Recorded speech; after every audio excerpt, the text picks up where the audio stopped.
السلام علیکم ورحمۃ اللہ وبرکاتہ۔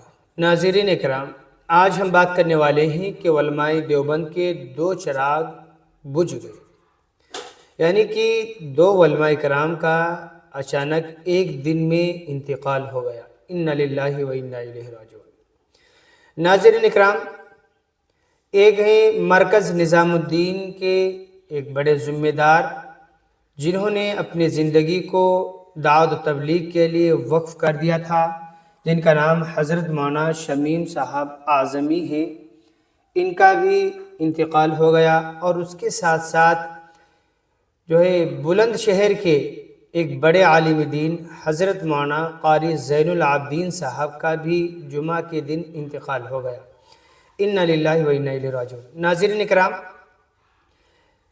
ہم بات کرتے ہیں پہلی خبر کے تعلق سے کہ مرکز نظام الدین میں مقیم حضرت مولانا شمیم صاحب اعظمی، جنہوں نے اپنی زندگی کو دین کے لیے وقف کر دیا،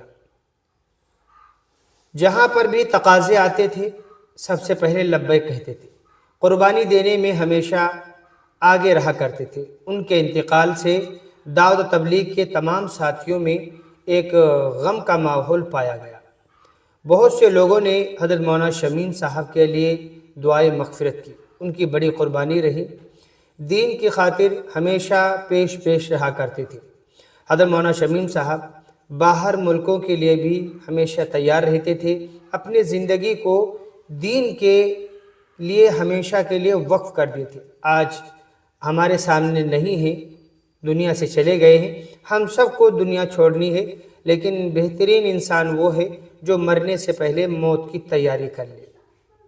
اسی طریقے سے بلند شہر سے ایک جو خبر ہے، حضرت مولانا زین العابدین صاحب، انہوں نے اپنی زندگی کو سیکھنے سکھانے کے لیے وقف کر دی تھی۔ درس و تدریس، امامت و خطابت کے لیے اپنے آپ کو وقف کر دیا تھا۔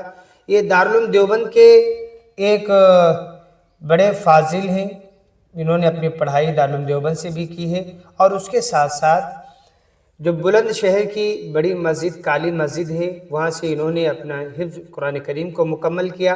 اس کے بعد دارالعلوم دیوبند گئے، وہاں سے ان کی فراغت ہوئی۔ فراغت سے لے کر کے اب تک امامت و خطابت کے اندر میں اپنے وقت کو زیادہ تر لگایا ہے۔ ہم دعا کرتے ہیں کہ اللہ تعالیٰ دونوں حضرات کی مغفرت فرمائے، عذاب قبر سے حفاظت فرمائے، ان کی قبر کو جنت کا باغ بنائے، جنت الفردوس میں اعلیٰ مقام عطا فرمائے۔ خاص طور سے ان کے لواحقین اہل خانہ کو اللہ تعالیٰ صبر جمیل عطا فرمائے۔ السلام علیکم ورحمۃ اللہ وبرکاتہ۔